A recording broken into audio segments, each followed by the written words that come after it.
sabemos que tú nos escuchas. Gracias por tu palabra, que ya es verdad. Gracias porque ella solo puede hacer, oh Jehová, a través de tu Espíritu Santo, lo que nadie en esta tierra puede hacer. Ella sola es viva y eficaz, como espada de doble filo, cortante, penetrante, Dios, que discierne las intenciones del corazón. Oh Dios, en esta mañana, por favor, háblanos. Ministranos, Dios, ministrame a mí, háblame. Oh Dios, descubre lo que hay en nuestros corazones, todo lo que no es de motivación correcta, pero por favor háblanos, Señor. Que podamos ser enderezados por ella, exhortados por ella, animados por ella, corregidos por ella, Señor. En el nombre de Jesús necesitamos de tu guía, Dios, siempre. Y esa guía, Señor, más perfecta es tu palabra. Necesitamos de tu voluntad en nuestras vidas, oh Dios, reinando. Y la única manera, Señor, de que ella sea así es tu palabra, Señor. En el nombre de Jesús te lo pedimos. Amén. Amén. Romanos capítulo 12. 1-2, capítulo 12. Ahí estamos, ¿verdad? No conforméis a este siglo, sino transformados por medio de la renovación de vuestro entendimiento, para que comprobéis cuál sea la buena voluntad de Dios, agradable y perfecta. Gloria a Dios. Y recuerden que ahí comenzamos a ver algunos puntos que Pablo comienza a tratar ya lo que es la vida práctica del cristiano, del creyente. En la parte de comprobando la voluntad de Dios, la parte 2, capacitado para cumplir la voluntad de Dios. ¿Cómo Dios nos capacita para cumplir esa voluntad? Decíamos. ¿Cómo Dios nos capacita para cumplir esa voluntad, Cheney? A través de los dones del Espíritu Santo, amén. ¿Qué más veíamos en cuanto a esa capacitación? Dios nos transforma, nos llama a que esa transformación y esa renovación sea constante, continua, a través de su Espíritu Santo es posible.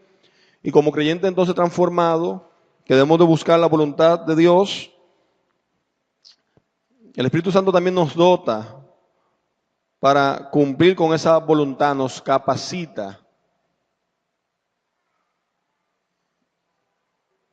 Carismata, cariz, regalo, dones, que deben ser usados para la gloria de Cristo, decíamos. Y también ejercerlo conforme a la medida de la fe, según la gracia que nos es dada. Así que hay una lista ahí de 7 ministerios que menciona Pablo en Romanos a partir del versículo 7, que dice así. Voy a leer desde el versículo 6. De manera que teniendo diferentes dones, según la gracia que nos es dada, si el de profecía, úsese conforme a la medida de la fe. O si de servicio, en servir. O el que enseña, en la enseñanza. El que exhorta, en la exhortación. El que reparte, con liberalidad. El que preside, con solicitud. El que hace misericordia, con alegría. El amor sea sin fingimiento, aborrecer lo malo, seguir lo bueno. Si se fijan, en cada uno de los dones que está mencionando, y de alguna forma el Señor nos habla no solamente de lo que debemos de hacer, sino cómo lo debemos de hacer. Hay una palabrita ahí, en o con, que aunque se usa indistintamente, en las versiones originales está hablando de, cuando se fija, dice, el primero que comienza mencionando, si el de profecía, entonces dice cómo debe ser usado conforme a la medida de la fe. O si de servicio, en servir, con servir. O el que enseña, con la enseñanza. El que exhorta, con la exhortación. el que reparte con liberalidad, el que preside con solicitud, el que hace misericordia con alegría. Y cada uno de ellos, antes de eso veíamos, Dios lo da a su cuerpo, a su pueblo, con un solo objetivo. ¿Cuál es? La edificación de la iglesia. Amén, la edificación del pueblo. No es para uso propio ni para vanagloria propia. Hermanos, todo lo que Dios nos ha dado y de lo que nos ha dotado es para edificación de su iglesia. Es para el beneficio de su iglesia. Por eso decíamos también que de una u otra manera en el 12 Pablo muestra gráficamente en tipos las 4 maneras o tipos del creyente. Decíamos que vemos al creyente siendo precisamente parte, un miembro del cuerpo, parte de una familia, un guerrero también en la batalla y un sacrificio en el altar. Amén. ¿Me siguen ahí? Eso también lo vimos. Cada una de ellas. Y comienza el apóstol diciendo que parte del accionar del creyente, como ese sacrificio en el altar, como esa ofrenda, y parte de esa transformación debe ser y debe comenzar, hermanos, teniendo precisamente un concepto adecuado de nosotros mismos. Ninguno tenga más alto concepto de sí que el que debe tener, sino que piense de sí con cordura, con justo juicio, dice otra versión, conforme a la medida de fe que Dios repartió a cada uno. Y ahí también se está refiriendo a parte del don y de la capacidad especial que Dios dotó por el Espíritu Santo a cada uno de los creyentes. No que alguien sea más que otro, sino que todos de una manera dependemos del otro y ese otro también depende del otro. Amén. No importa el don y la capacidad en el Espíritu que Dios le dotó a cada uno, hermanos, nadie puede hacer nada solo. Cada uno dependemos de los demás. Amén. Y el otro también depende del otro. Y eso de una u otra manera es lo que quiere decir acá el apóstol, y Dios nos está llamando a la iglesia. Mira, el que tiene el don X o el que tiene esa capacidad que Dios lo ha dotado, conforme, obviamente, a la medida de la fe que Dios le repartió, cuidado, no piense por eso más por encima de lo que debe pensar. Tenga muy claro en su justa dimensión, obviamente que depende del hermano también, que Dios también le dio y lo dotó con una medida de fe. No está hablando de que se subestime, pero tampoco de que se sobreestime. Y eso es el peligro. Que tengamos ese equilibrio en el Señor, sabiendo que todos nos necesitamos los unos a los otros. Amén. Yo daba el ejemplo del cuerpo. Es imposible que el dedo del pie quiera funcionar donde está el dedo de la mano, porque no es así. Va a distorsionar. La oreja que esté donde está el ojo, donde va el ojo. No, hermanos. Todo tiene una función en el cuerpo y es necesario esa función. Amén. Profecía, 1 Corintios 14:3. Servicio, que quiere decir diaconía, servir.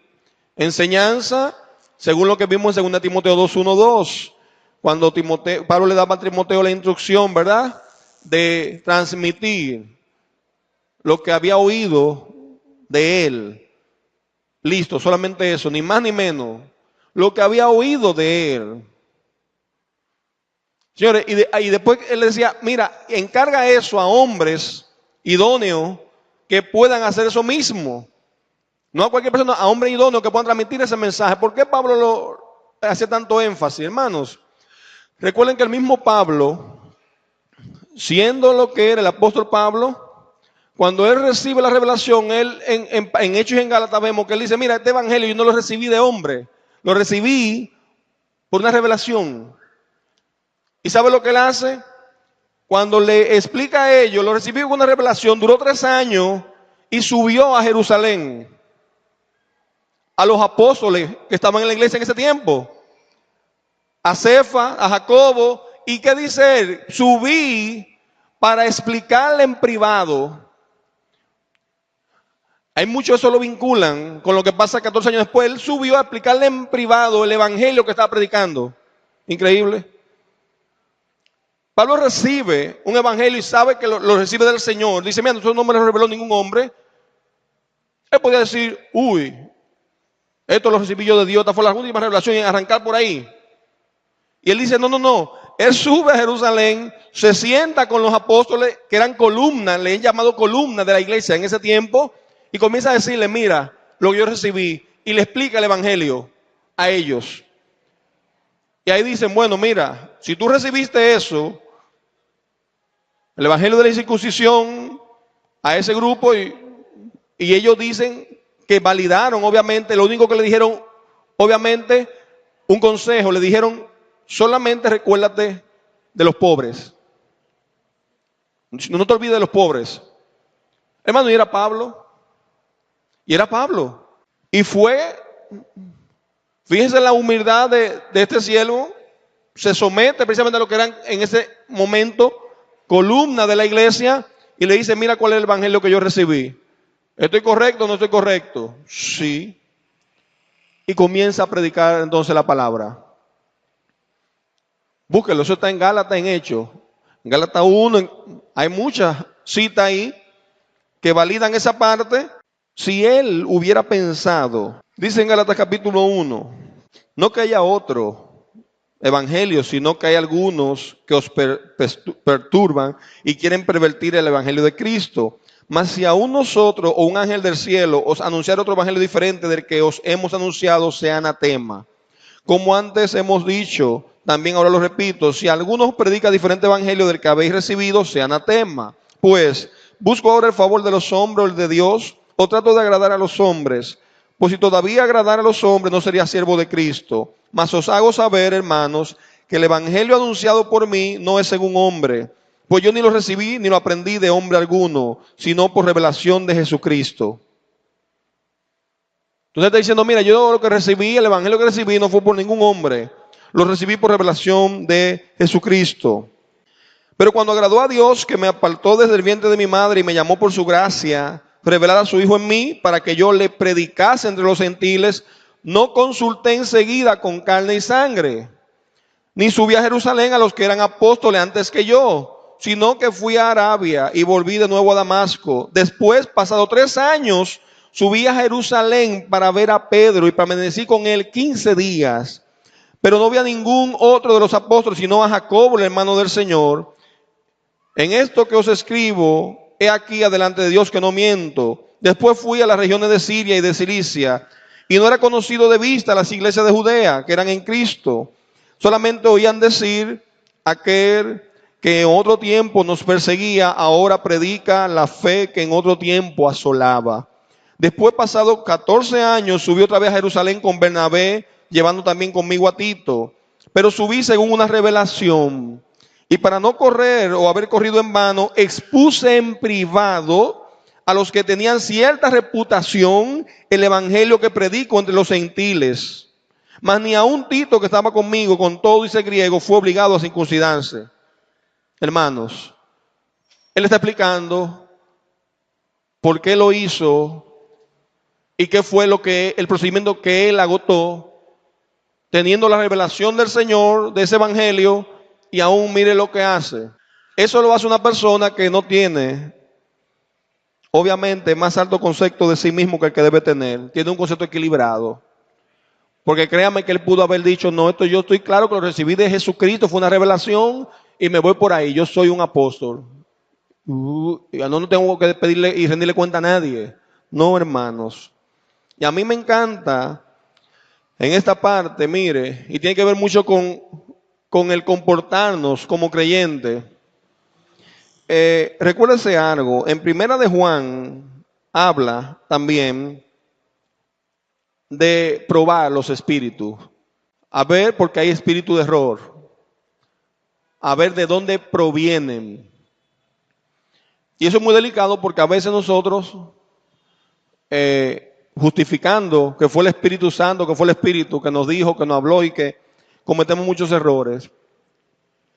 Y a veces la carne nuestra, que realmente nos está hablando y motivando a hacer algo, y no el Espíritu Santo de Dios. Entonces cuando el apóstol habla de también probar los espíritus, me encanta, decía, hay y lo he mencionado antes, un pequeño tratado de A.W. Tozer.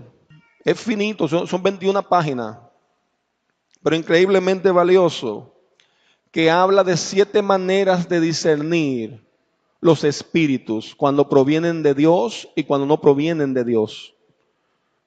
Es tan delicado eso, y él comienza a mencionar 7 maneras, y a mí me encanta porque hay 3 maneras muy claras donde él comienza a desarrollar, y lo primero que dice es sobre esa experiencia espiritual para discernir si viene de Dios o no, es esa experiencia te aleja más y te da más convicción del pecado.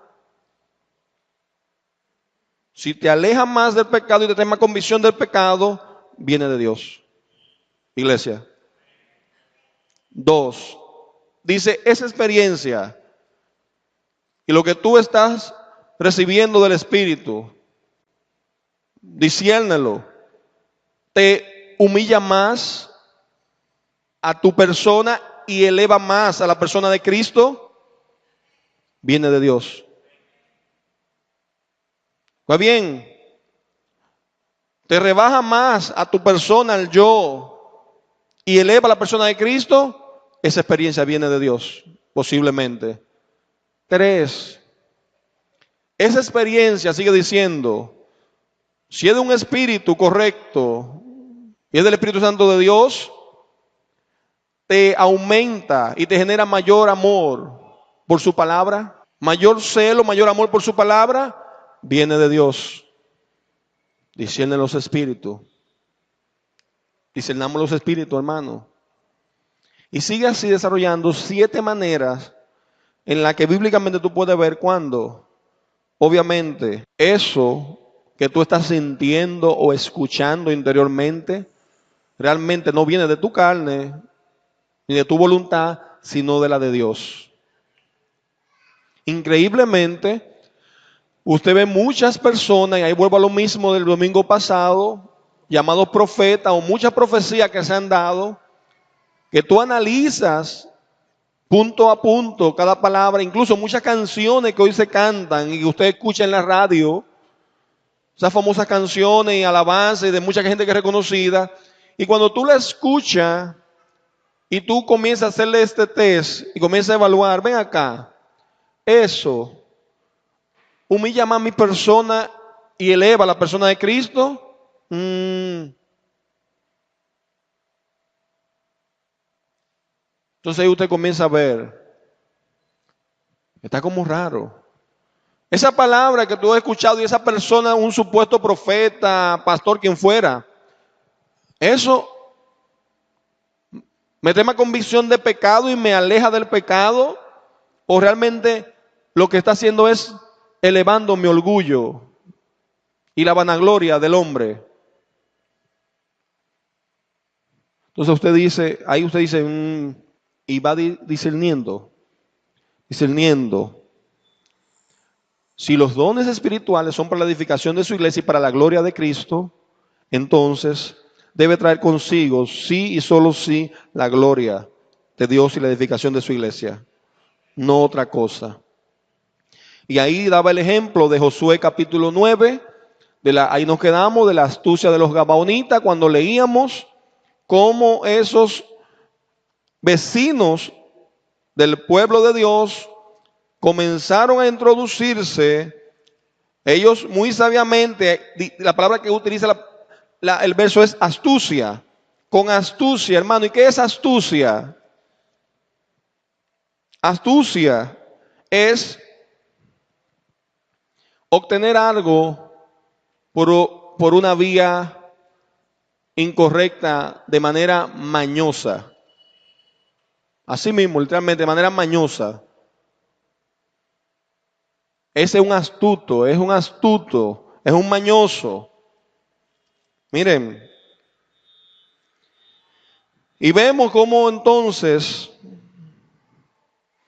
Josué hizo paz con ellos y celebró con ellos alianza, concediéndoles la vida. Y también lo juraron con los príncipes de la congregación, y pasados 3 días después que hicieron alianza con ellos, oyeron que eran sus vecinos y que habitaban en medio de ellos.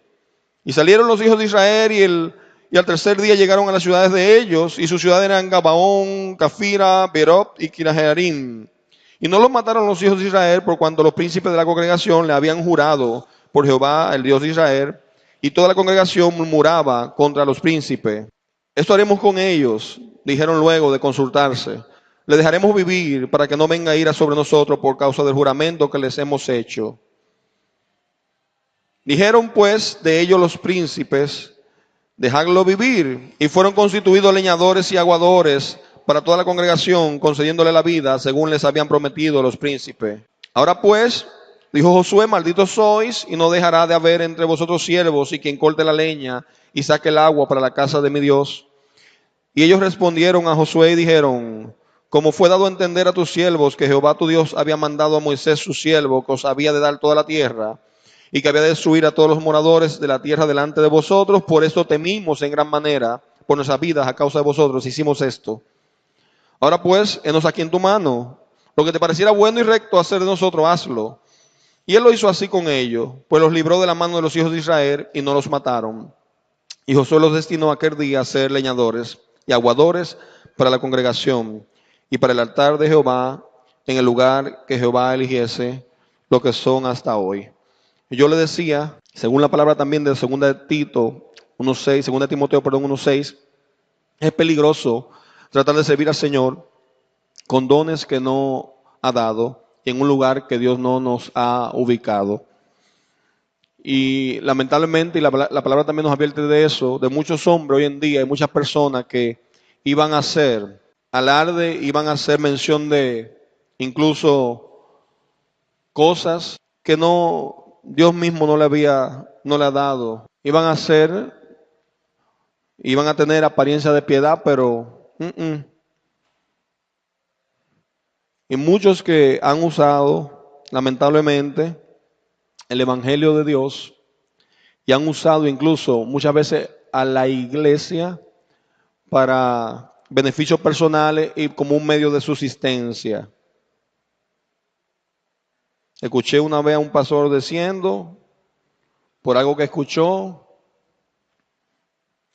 de otro supuesto ministro, que decía que él predicaba para vivir. Así mismo lo dijo, literalmente, sí. Que él predicaba para vivir, es decir, él usaba la palabra como un medio de subsistencia. Obviamente, quizá Dios no lo había llamado a eso, pero si ser pastor o si ser ministro es algo que le da poder o cierta vigencia y pueden obtener ganancia para eso, hay muchos que se enganchan a pastor o se enganchan a ministro. Y tú no sabes realmente, dice, ¿quién lo llamó? Porque Dios no fue. Y eso es lo grande del caso. Y como yo lo relaciono con esta historia, hermanos, al final, usted dice, pero no puede ser, sí. Usan, obviamente, el Evangelio como excusa para ganancias personales. Y al final van a tener, obviamente, su merecido. Usan de esa astucia. Dios no lo ha llamado a eso. Dios no lo ha llamado a eso. Y este pastor le respondió a la otra persona, bueno, cuando yo escuchó esto, que él predicaba para vivir, él le dijo, yo no, yo vivo para predicar. Es diferente. Si Dios te llamó a algo, hermanos, la motivación va a ser correcta, no va a ser incorrecta. Porque hay gente que sirven precisamente para obtener reconocimiento, sirven y hacen para que el otro lo elogie, Quizá la motivación es tener algún tipo de notoriedad o poder. Si la experiencia es adecuada y el espíritu que da los dones y da a cada uno esa medida correcta, mire, hay algo que va a suceder y que debe ser evidente. Todo lo que tú hagas, Cristo debe ser magnificado y el yo y el hombre aplastado. Y eso no nos gusta. A la carne eso no le gusta. Pero siempre observe bien a la persona, al supuesto ministro y todo. Y cuando usted ve en esa supuesta experiencia que es el hombre que va subiendo, elevándose, y eso no te lleva hacia una convicción del pecado, un amor por la palabra creciente, y tú no ves a Cristo elevándose y lo que ve a un hombre, obviamente, inflándose, discierna los espíritus. No viene de Dios. No viene de Dios. En resumen, el apóstol nos está pidiendo de alguna manera y nos está exhortando, nos está pidiendo que tengamos claro cada uno de estos aspectos. Los dones son dados para edificación de la iglesia. No son para uso personal, ni para vanagloria, ni para beneficio propio.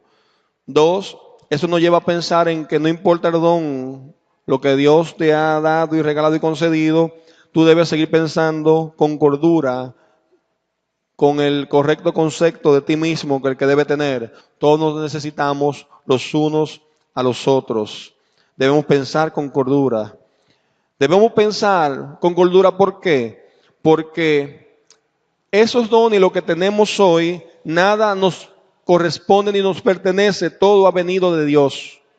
Y por eso todo tiene que volver a Él. Todo lo que hemos recibido y lo que usted pueda hacer, wow, que no. Todo eso ha venido en términos de gracia, carisma, por un regalo de Dios. Y a Él debe volver.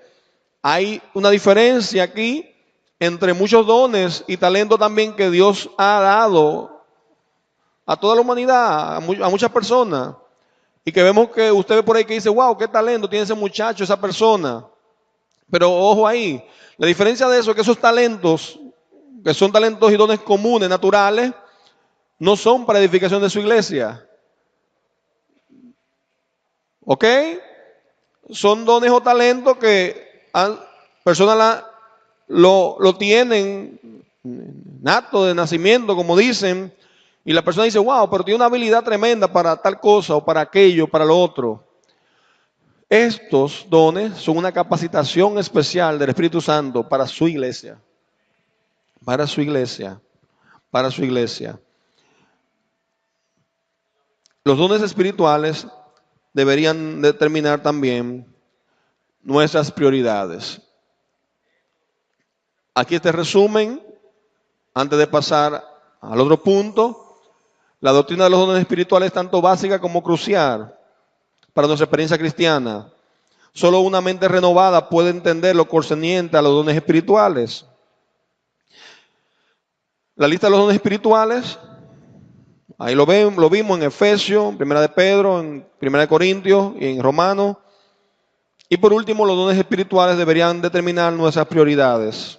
Siendo así, vamos a ver entonces en el punto 3, Romanos 12, del 9 al 13, algunos elementos y algunas, vamos a decirlo así, mandamientos que Dios nos espera de la vida cristiana,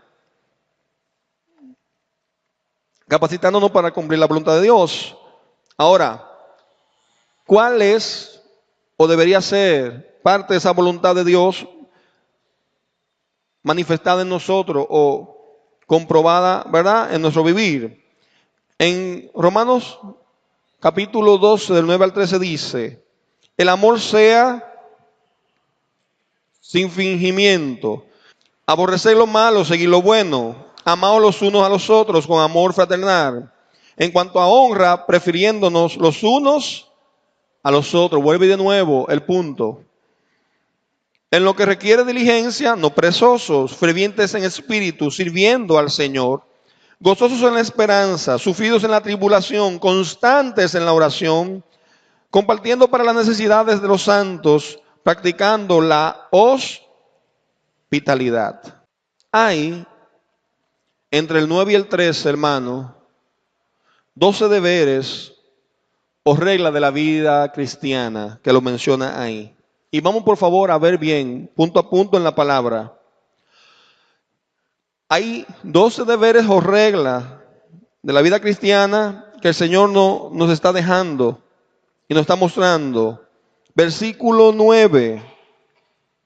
La primera regla, versículo 9. Son 12 y vamos a ir sacando las 12. Ustedes me van a ayudar porque está muy clara y explícita ahí. Versículo 9. El amor sea sin, ¿qué significa eso? Sincero, puro, y lo contrario entonces de ese fingimiento, esa sinceridad que es hipocresía. Fingir es ser hipócrita. Sí. Hola, Dios te bendiga, yo no lo aguanto, no lo soporto. Aquí no pasa, es un ejemplo. Pero, ¿verdad? No, claro que no. El amor sea sin fingimiento. Regla número 1. Hermanos, nuestro amor debe ser sincero. Amén. No significa que no le digamos las verdades a nuestros hermanos, a esas verdades que a veces no se quieren escuchar. Es lo contrario. Ahí se muestra que el amor de verdad es sincero. Cuando usted le dice esas verdades, precisamente que a veces no queremos escuchar. Amén.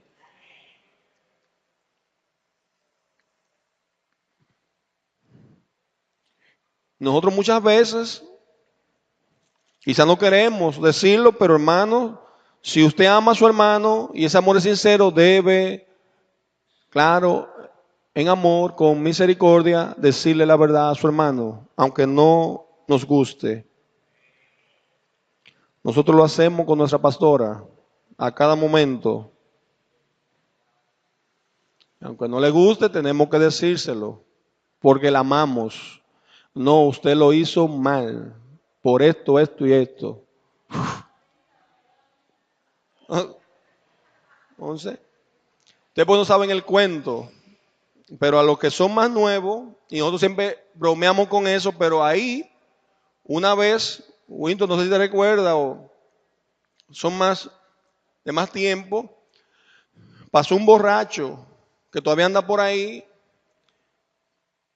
y en medio de toda una situación que estaba aquí, el borracho parece que se paró y le llamó la atención. No recuerdo si era cuando estaban construyendo. No recuerdo bien, era cuando estaban construyendo el templo, esta parte. No recuerdo. El borracho preguntó, ¿quién es la pastora? Muy preocupado, ¿quién es? Pero el hombre estaba evidentemente borracho, estaba ebrio. Así que cuando la pastora llegó, y mire ella, y le dijo, dígame, ¿usted es la pastora? Sí, pues pastoré. Y se fue. Lo único que dijo fue eso. Usted, pues pastoré. Ya. Entonces nosotros lo vimos como un mensaje del Señor. De que discernimos los espíritus, no, pero y a cada momento entonces, ¿verdad? Cuando queremos, no, pero que pastoré. Lo único que recordamos es eso. Hermanos, nosotros estamos precisamente para eso, para, es verdad, edificarnos uno al otro, exhortarnos, pero a veces también para decirnos las verdades con amor, aunque nos duela. Después lo agradeceremos. Amén. Esa es la primera regla. El amor debe ser sincero. El amor debe ser sin fingimiento, sincero. Por ahí mismo sigue la segunda regla. Mírenlo ahí, en la parte B del 9. ¿Qué debemos de hacer? Con lo malo, aborrecerlo. Y lo bueno, adherirnos a ello. La segunda regla es, debemos odiar lo malo y adherirnos a lo bueno. Cada uno de esos puntos van a evidenciar, hermanos, una mente renovada, una vida transformada por el Espíritu Santo de Dios. Una persona que realmente está dando fruto y está evidenciando el Espíritu Santo en su vida. No solamente el amor debe ser sincero, dos, debemos odiar lo malo y adherirnos a lo bueno, seguir lo bueno, odiar lo malo, aborrecer lo malo. Regla número 2.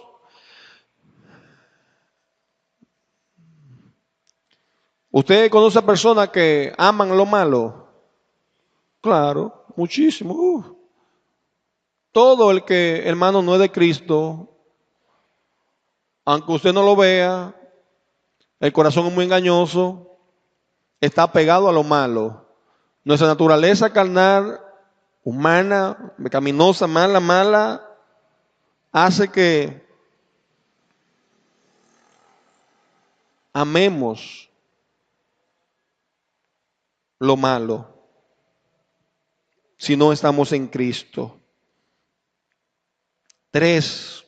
Regla número 3. Número 1, el amor sea sin fingimiento, ¿verdad? Sincero. 2, debemos odiar lo malo y apegarnos a lo bueno, adherirnos a lo bueno, seguir lo bueno. 3, el versículo 10, amaos con amor fraternal. Debemos amarnos mutuamente con amor fraternal. Somos, repito, un cuerpo, pero somos una familia. Somos un edificio, una edificación. Así que debemos entonces, debemos amarnos los unos a los otros mutuamente con amor fraternal. Regla número 4. Después de amarnos ahí también con amor fraternal, en cuanto a honra, prefiriendo los unos a los otros, debemos darnos prioridad unos a otros en la honra. Debemos darnos prioridad unos a otros en la honra. Hay otros textos que hablan, el apóstol también, de cómo los más jóvenes deben tratar a los más ancianos, a los de mayor edad, cómo se deben llevar la jovencita con relación a las damas, a las ancianas, cómo deben también los jóvenes en cuanto, ¿verdad?, a las autoridades, cómo los padres también hacia los hijos, y es muy claro, hermano, en la palabra.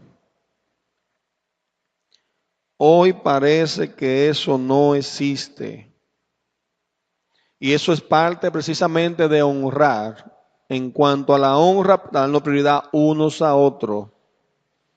Eso es parte de honrar.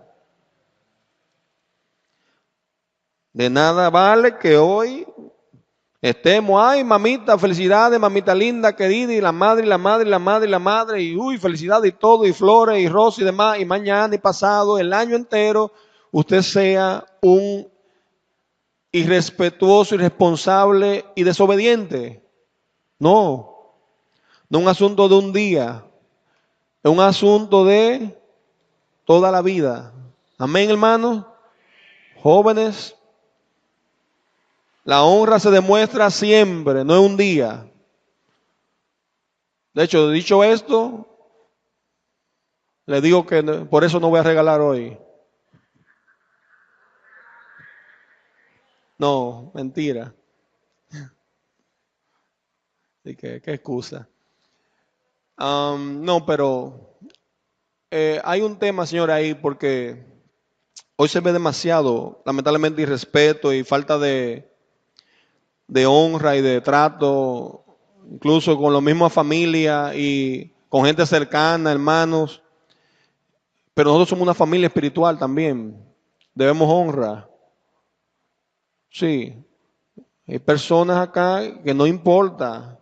ni le da ni el tiempo que tenga en la iglesia, eso no depende de eso, hermano, merecen honra, respeto, obediencia, sometimiento. Y a veces hay que pensar antes de usted responder o tratar de reaccionar. Iglesia, ¿usted entiende? Eso es delicado. Debemos darnos prioridad unos a otros en cuanto a honra se refiere.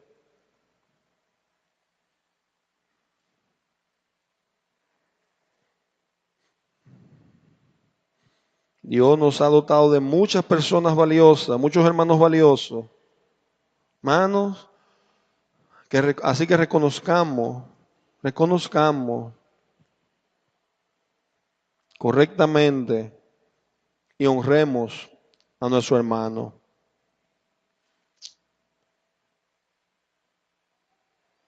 Número 5.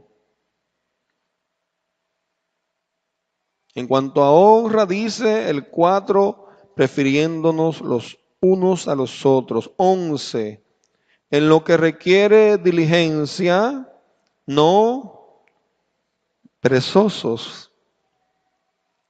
La regla número 5 es, no debemos ser perezosos en nuestro servicio, en nuestro celo por el Señor.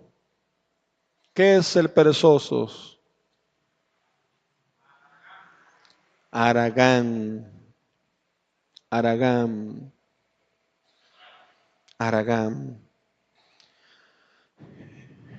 Y yo siempre lo he dicho, hermanos, la negligencia es pecado. Se dirá, ¿cómo así? ¿Dónde está eso en la palabra? Bueno, hermano, si usted pudiendo hacer algo y sabiendo, ¿verdad? Y no lo hace, no, eso es pecado. Y eso yo lo aprendí con una persona, con un pastor, amigo, que una vez fuimos a una iglesia y había una situación ahí, y yo después de estar batallando con la situación, me agarró a un lado y me dijo, Kemuel, fíjate en algo. Cuando tú llegas a un lugar, y más aún en una iglesia, hay cosas que te denotan el estado espiritual de esa iglesia. Así que así mismo como tú estás viendo eso, déjalo ahí porque así mismo está la cabeza de la iglesia. Y vámonos. Y eres cierto, ahí lo entendí. ¿Qué tiene que ver eso con la pereza, nuestro celo? Bueno, a veces somos haraganes, como dice el hermano Carlos, a veces somos haraganes, perezosos, negligentes, para hacer cosas que Dios nos ha llamado a hacer, hermano. Y eso deja mucho que decir. Mucho que decir. Ajá. No debemos ser perezosos, haraganes en nuestro celo, nuestro servicio al Señor. En Proverbio 24, del 10 al 12 dice, si fueres flojo en el día de trabajo, tu fuerza será reducida. Libra a los que son llevados a la muerte. Salva a los que están en peligro de muerte. Porque si dijeres, ciertamente no lo supimos, ¿acaso no lo entenderá el que pesa los corazones? El que mira por tu alma, él lo conocerá y dará al hombre según sus obras. Así que Amén. El Señor conoce si somos perezosos o no. No debemos ser perezosos, haraganes. Nuestro servicio, nuestro celo, hay muchas cosas que podemos hacer. y no caer en la negligencia. La excusa más fácil es, sí, pero no fui yo eso, que lo arregle otro o que lo haga otro. Sí, pero a mí no me mandaron, que lo haga otro. Sí, pero precisamente no hay que mandarte necesariamente. Yo lo veo y actúo. Soy diligente. 6. Fervientes en espíritu. Esa es la 6, la regla 6. Debemos siempre mantenernos fervientes en espíritu. Debemos mantener nuestro espíritu en el punto de ebullición. Fervientes en el espíritu. Frío, caliente, tibio. Pero a la iglesia tibia, Dios la vomita. Y cuando hay muchos que hacen referencia precisamente a esa séptima iglesia, a esa famosa séptima iglesia de Apocalipsis, ¿verdad? De la Odisea, cuando le está advirtiendo el ángel, Dios le está hablando al ángel de la iglesia y le está diciendo, mira, ¿sabe cuál es el problema tuyo? Que ni eres frío ni caliente, pero tiene un concepto de ti mismo, eso es lo que está diciendo en otra palabra, de que tú estás muy bien porque te has enriquecido y hace alarde de eso. Ay, estoy muy bien, me he enriquecido, pero ¿sabe qué? Si te vieras tu vestimenta, cómo estás, si realmente vieras el estado, tú tienes en realidad que comprar vestidura, cambiarte esa vestidura, tienes que agarrar los ojos y lavártelo con colirio para que veas bien, para que veas cuál es el estado en el que estás. Porque yo estoy a la puerta y llamo. Tum, tum, si alguno escucha y abre, yo voy entonces a entrar y cenaré con él y él conmigo. Es a la iglesia de la Odisea, a la iglesia tibia, a la iglesia de los últimos tiempos que le está hablando el Señor. Para muchos, representando a la iglesia de los últimos tiempos, en esta dispensación de gracia de la iglesia, debemos mantener nuestro espíritu en el punto de ebullición. 7. Después de ferviente en espíritu, dice sirviendo. Regla número 7, debemos recordar, hermanos, a quién servimos. No servimos al hombre, servimos al Señor. Y eso siempre tenemos que tenerlo ahí. Muy, muy pendiente. Debemos recordar a quién servimos. No servimos a un hombre. No servimos a una iglesia, a una empresa, a una institución. No. Servimos al Señor. Servimos al Señor. Y debemos todo hacerlo como para ese entonces a quién servimos. Al Señor. Gloria a Dios. 8. Regla número 8. Gozosos en la esperanza. Debemos regocijarnos en la esperanza. ¿Cómo así? ¿En qué esperanza? Gozosos en la esperanza. ¿Cómo así? ¿En qué esperanza? Gozosos en la esperanza.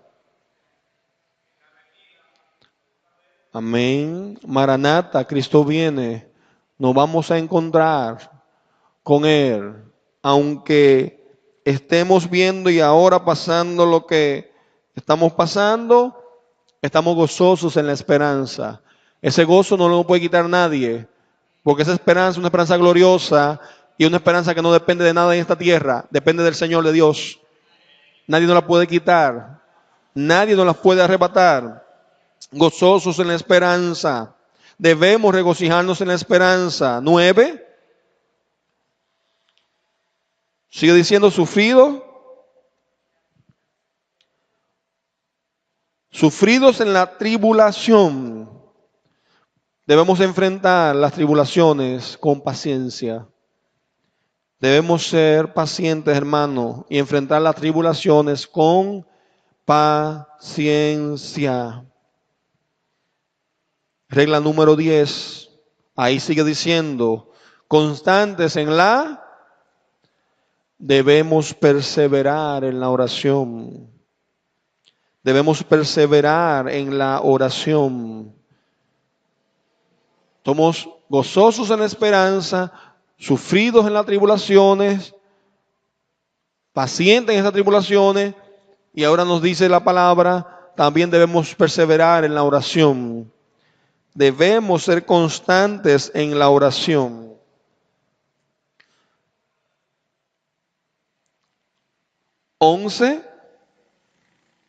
Sigue diciendo, el versículo 13, compartiendo para las necesidades de los santos.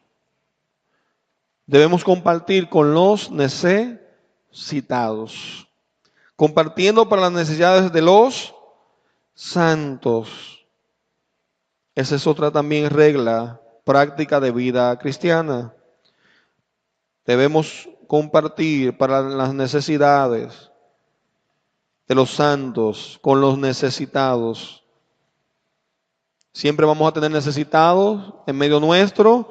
La palabra nos exhorta entonces, miren, compartan con los necesitados. Compartan para las necesidades de los santos. Por último, regla número 12 que vemos desde el versículo 9 al 13, la regla de la vida cristiana número 12 dice, practicando, debemos ser hospitalarios. Debemos ser hospitalarios. Y ya hablamos creo un poco de eso y sabemos qué significa ser hospitalario, ¿cierto?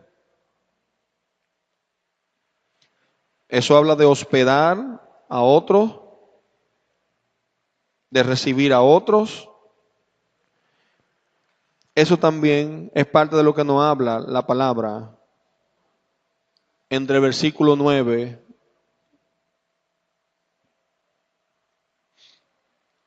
y 13.